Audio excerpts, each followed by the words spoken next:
O processo de Cristo sendo formado em nós, sermos conformados à imagem de Cristo. Então é o que temos visto até aqui. Obrigado. É o que temos visto até aqui. E hoje nós falaremos sobre o compromisso do discipulado, no texto que foi lido, Lucas 9, 57 a 62, queremos entender esse texto, em que 3 pessoas são apresentadas como potenciais discípulos de Jesus, no texto.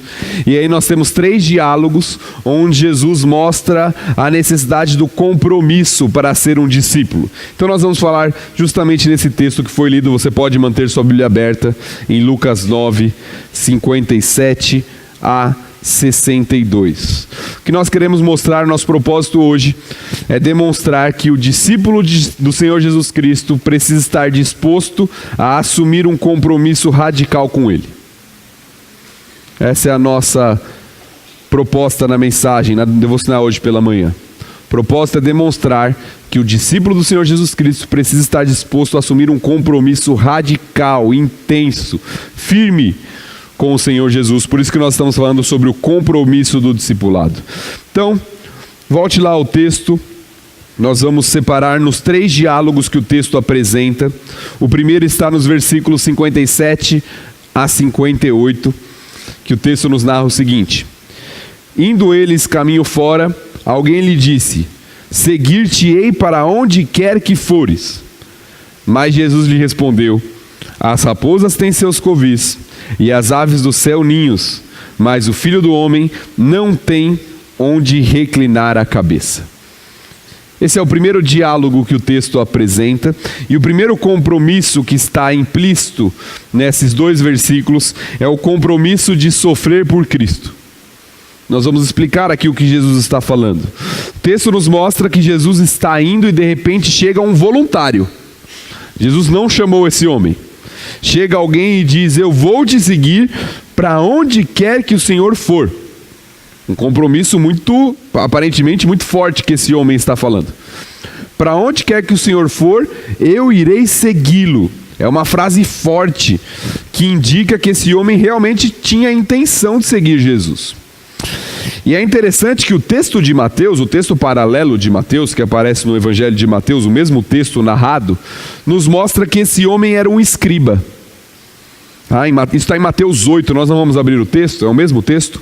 Mateus 8, 18 e 19, ele nos apresenta esse homem como um escriba. Aqui Lucas não dá esse detalhe, mas Mateus, no seu evangelho, mostra que esse homem era um escriba, que era alguém respeitado na sociedade.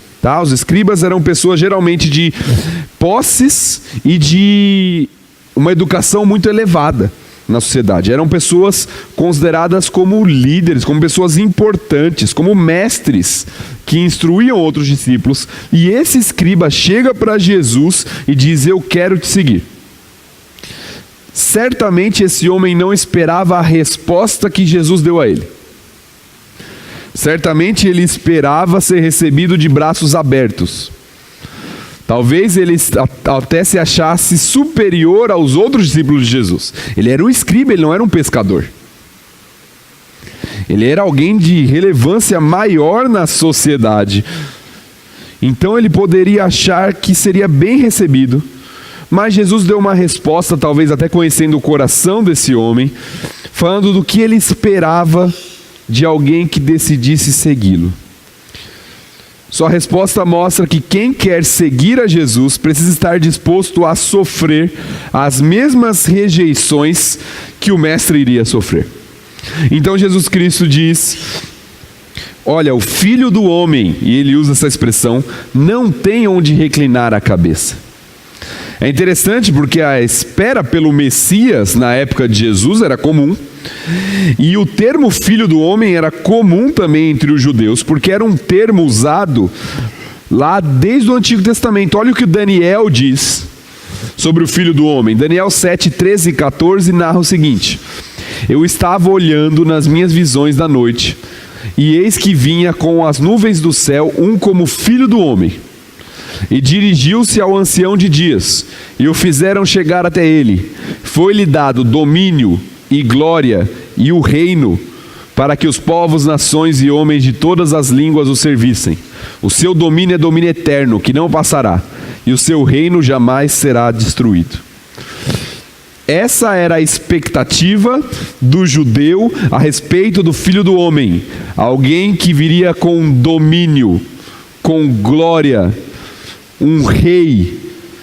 Então, quando esse escriba está indo para Jesus para segui-lo, ele tem a expectativa de domínio, de governo, de poder.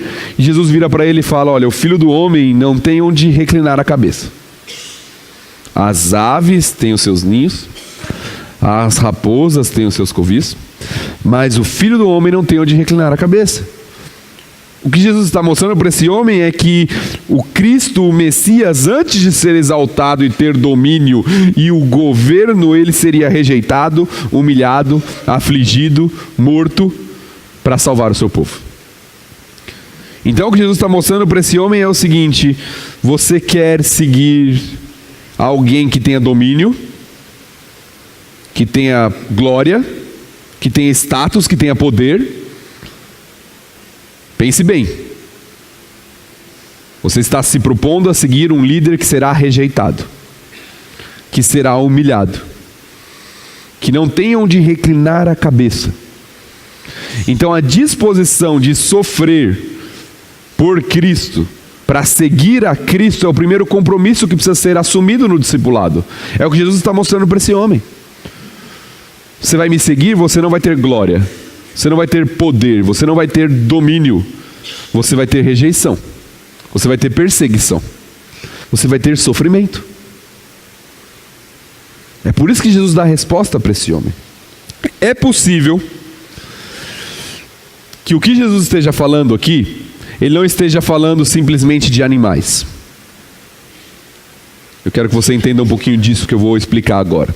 Jesus Cristo dá uma comparação. As aves, têm os seus ninhos, e as raposas têm os seus covis. E a interpretação mais simples do texto poderia ser: ele está falando desses animais, eles têm onde morar, mas o Filho do Homem não tem. Porém, pode ter uma outra conotação, uma outra interpretação que Jesus está falando aqui. E por quê? Primeiro, porque as aves, no contexto da época, até hoje, ficou conhecida como a águia, o símbolo dos romanos. E raposa, Jesus chamou alguém de raposa nos evangelhos. Você lembra quem? Lucas 13, um pouquinho mais para frente, você não precisa avançar na sua Bíblia, está aí na tela. Diz assim: naquela mesma hora alguns fariseus vieram para dizer-lhe: retira-te e vai daqui, porque Herodes quer matar-te. E Jesus disse: ele porém lhes respondeu: ide dizer a essa raposa que hoje e amanhã expulso demônios e curo enfermos, e no terceiro dia terminarei. Jesus chama Herodes de raposa.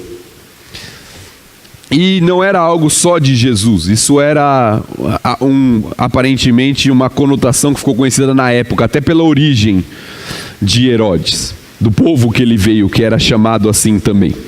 Então, aparentemente, é possível que Jesus esteja dizendo assim: você quer glória e domínio? Siga as aves, siga os romanos. Você quer poder e autoridade? Vai atrás das raposas. Herodes tem isso. O Filho do Homem, ele vai ser perseguido. Ele não tem onde reclinar a cabeça.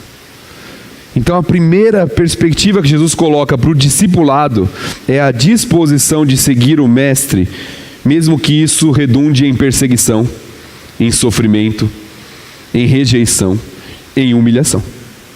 É isso que Jesus está falando. É necessário desprendimento, disposição de sofrer, disposição de seguir o Mestre até onde ele for, como aquele homem estava falando no começo. Eu vou te seguir para onde quer que o Senhor for. E o que o Senhor está falando para ele é isso mesmo? Porque eu estou indo para a cruz. Eu estou indo para a rejeição. Eu estou indo para a humilhação. Eu estou indo para o sofrimento. É isso que você tem certeza? Você está disposto a pagar o preço para isso? É isso que Jesus fala nessa primeira conversa. É a disposição de sofrer por Cristo. E nós nos apegamos a tantas coisas que às vezes nós achamos essa mensagem até estranha, até pela conotação do evangelho no nosso país. A conotação que nós recebemos muitas vezes é ao contrário. Vem para Jesus que você vai receber um monte de coisa. Vai ter prosperidade, vai ter saúde, vai ter um monte de coisa boa. O que Jesus está falando aqui é o inverso. Você quer glória? Você quer poder? Você quer autoridade? Vai atrás de quem pode dar isso para você. Agora, você quer mesmo seguir? Então você tem que estar disposto a seguir um mestre que não tem onde reclinar a cabeça. É isso que ele está falando para esse homem. Certa vez, uma ilustração nos diz que um sujeito muito rico, gostava muito de viajar, resolveu fazer uma viagem exótica até um país onde morava o autor de um excelente livro que ele acabou de ler. E ao chegar na casa desse sábio, ele entrou no lugar e ele se assustou. E ele perguntou: onde estão os seus móveis? Casa vazia. Uma pequena mesa e uma cadeira onde o escritor fazia seus livros. Somente isso na casa. O sábio respondeu: diga-me você primeiro, onde estão os seus móveis? Aí, olha, os meus móveis estão na minha casa, respondeu o rico. E o sábio continuou: e por que você não trouxe? Ele falou: porque eu estou aqui apenas de passagem. E o sábio disse: e eu também. Às vezes nós esquecemos disso. Às vezes nós nos apegamos às coisas daqui e esquecemos que nós estamos aqui de passagem. Esquecemos que o nosso lar, a nossa morada, o lugar de conforto, o lugar de glória não é aqui. Isso é posterior, na eternidade com o Senhor Jesus Cristo. Então seguir a Cristo requer de cada um de nós desprendimento, disposição de seguir até o fim, inclusive se necessário sofrer por Cristo. Se desprender das coisas daqui para poder servir ao Senhor. É o primeiro compromisso que é necessário para o discípulo de Cristo. O segundo está nos próximos versículos, é o compromisso da prioridade. Versículos 59 e 60. A outro disse Jesus: segue-me. Ele, porém, respondeu: permite-me ir primeiro sepultar meu pai. Mas Jesus insistiu: deixa aos mortos o sepultar os seus próprios mortos. Tu, porém, vai e prega o reino de Deus. Esse texto, mal entendido, nos mostra um Jesus insensível. Jesus chega, diferente do primeiro, Jesus convoca agora. O primeiro falou, chegou até Jesus e falou: eu quero segui-lo. Agora Jesus convoca um homem, passando pelo caminho, ele diz: segue-me. E aquele homem falou: deixa primeiro eu sepultar meu pai. Jesus falou: não, deixa que os mortos sepultem os mortos.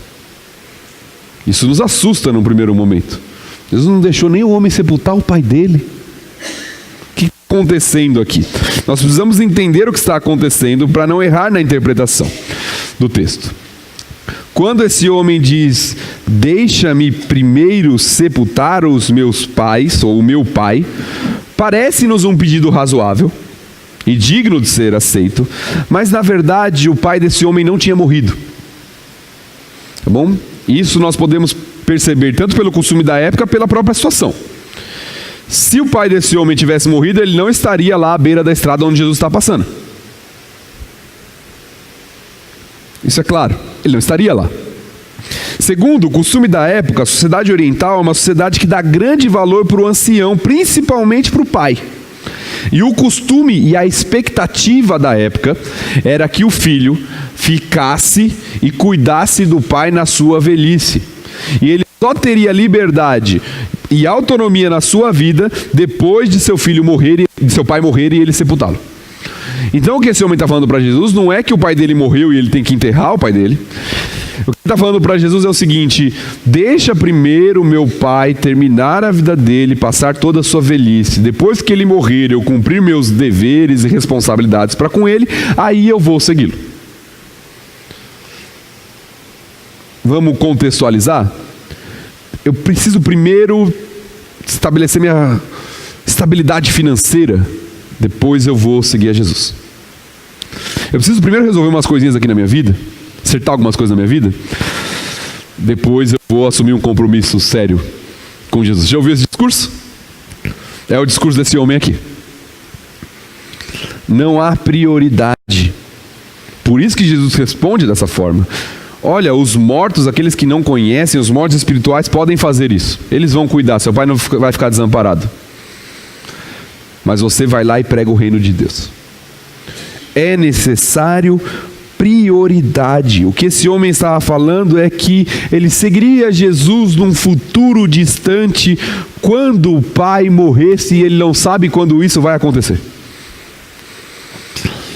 Essa a justificativa que esse homem apresenta para deixar o discipulado. E era uma justificativa que seria aceita na sociedade, era a tradição dos judeus. Seria plenamente aceita, mas Jesus fala: você quer seguir o mestre? Então priorize aquilo que o mestre prioriza. Outras pessoas podem fazer isso, mas você quer seguir? Então você tem que colocar isso como prioridade. Nada pode estar acima do reino de Deus. Nada pode impedir uma pessoa de cumprir a missão de Cristo, de ser um seguidor dele. Nem família, nem tradições e costumes, nem qualquer outra coisa pode estar à frente do discipulado, de seguir o Senhor Jesus Cristo. É isso que ele está falando. É por isso que o mesmo Senhor Jesus Cristo disse, num texto mais conhecido em Mateus 6, que nós devemos buscar em primeiro lugar o seu reino e a sua justiça. Tem que ser prioridade. Discipulado envolve o compromisso da prioridade. Jesus Cristo não aceita o segundo lugar. Para segui-lo é necessário prioridade. E você já deve ter percebido isso, porque toda vez que você tenta colocar alguma outra coisa na frente, como prioridade, você sabe que você não está seguindo a Cristo como deveria seguir. Não tem como. Seguir a Cristo exige lealdade total. Exige prioridade na vida. E é isso que Cristo está falando para esse homem. Não use justificativas.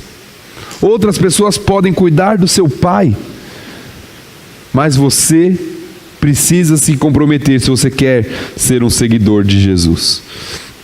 Ter o Senhor Jesus Cristo e seu reino como prioridade não é algo para ser vivenciado apenas por missionários, pastores. É algo para todo e qualquer discípulo de Jesus. É isso que Jesus está mostrando aqui. Todo e qualquer discípulo de Cristo precisa priorizar a Cristo. Isso significa que lá no seu emprego, Cristo é a prioridade. Não é a sua posição. Não é o quanto você vai ganhar ou não. Mas é representar Cristo. Na sua família, Cristo é a prioridade. Nos seus estudos, nos seus relacionamentos, nas suas escolhas, Cristo precisa ser a prioridade de um discípulo de Jesus. Isso é visto na prática quando a vontade dele supera a minha. Quando os desejos dele estão acima dos meus. Qualquer coisa que é prioridade acima de Deus, do seu reino, da sua vontade, seja família, esposa, filhos, emprego, lazer, amigos, TV, internet, qualquer coisa, se tornou um ídolo no nosso coração e vai nos desviar do verdadeiro discipulado. É isso que Cristo está mostrando, o compromisso da prioridade. E por fim, no último diálogo, nós temos o compromisso da convicção. Versículos 61 e 62, que nos dizem assim: outro lhe disse: seguir-te-ei, Senhor, mas deixa-me primeiro despedir-me dos de casa. Mas Jesus lhe replicou: ninguém que tendo posto a mão no arado olha para trás é apto para o reino de Deus. Terceiro diálogo. No primeiro, uma pessoa chega e diz: eu vou te seguir para onde quer que o Senhor for. Jesus mostra que a vida do discípulo de Jesus envolve sofrimento. Segundo, Jesus convoca. E aquele que foi convocado diz: eu preciso primeiro resolver algumas coisas aqui. Jesus mostra a necessidade da prioridade. Agora, outro chega e voluntariamente também fala: eu vou te seguir, Mas não como o primeiro, que diz: eu vou te seguir para onde quer que o Senhor for. Ele diz: eu vou te seguir, mas primeiro tem uma condição aqui. Deixa-me despedir-me dos de casa. E aqui nós precisamos também entender bem o que isso significa.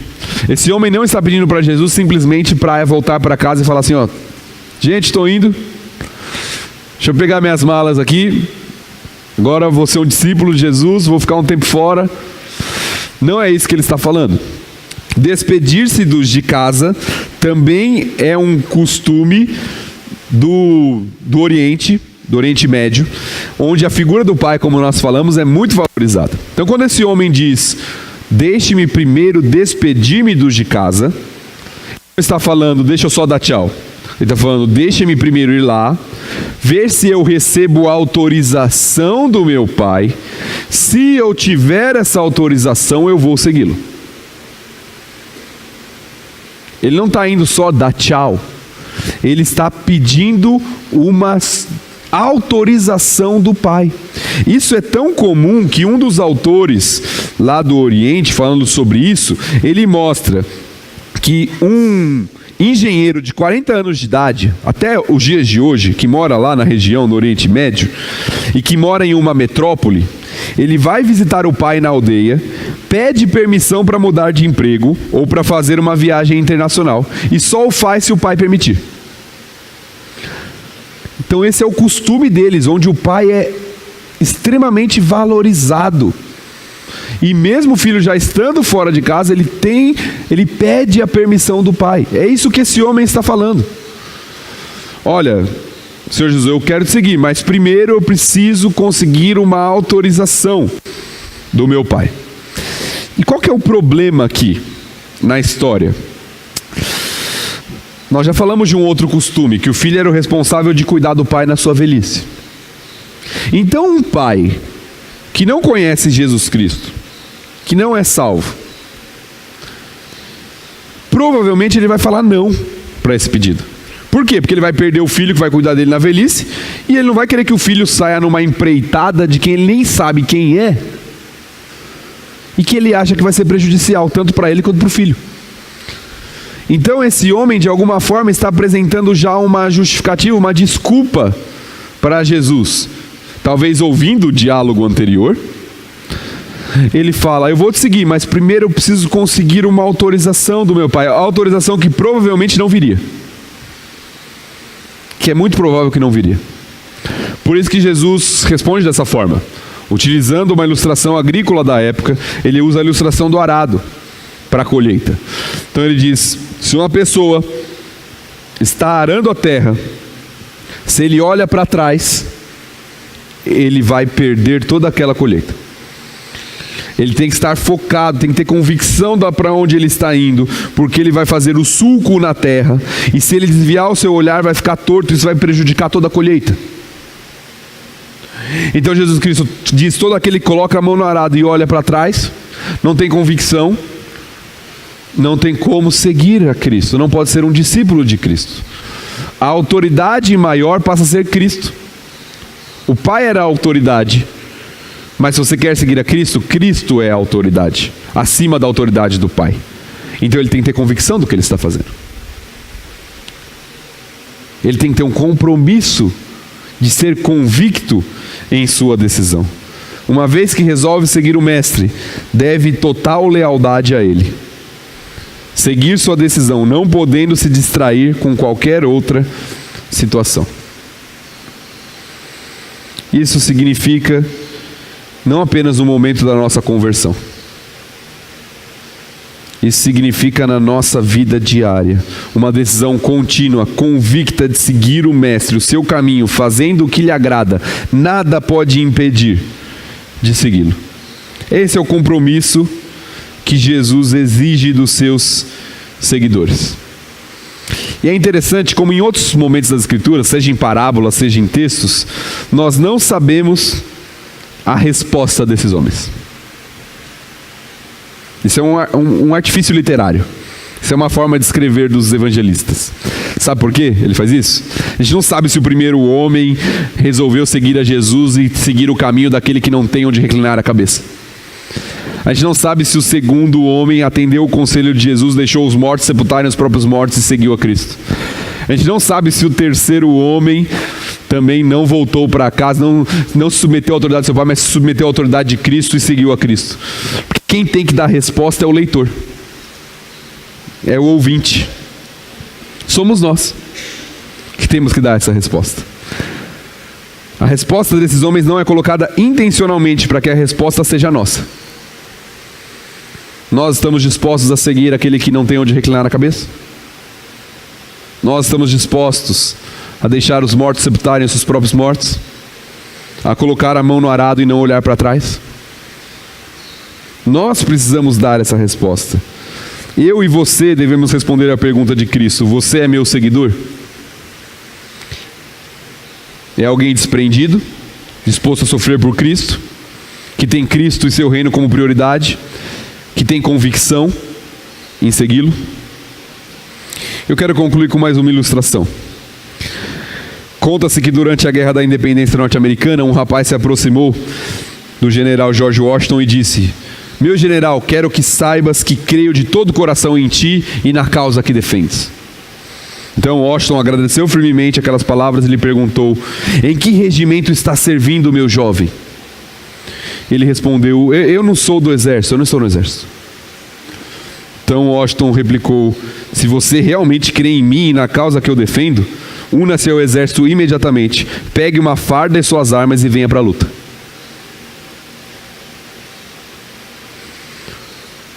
Hoje em dia tem muita gente que diz que segue Jesus, que admira Jesus, que acha legal o que Jesus diz, mas está olhando só de fora. Não está seguindo. Você crê em Cristo? Você crê no que Ele ensina? Na causa do Evangelho? No reino de Deus? Então pegue sua farda, pegue suas armas e se una à luta.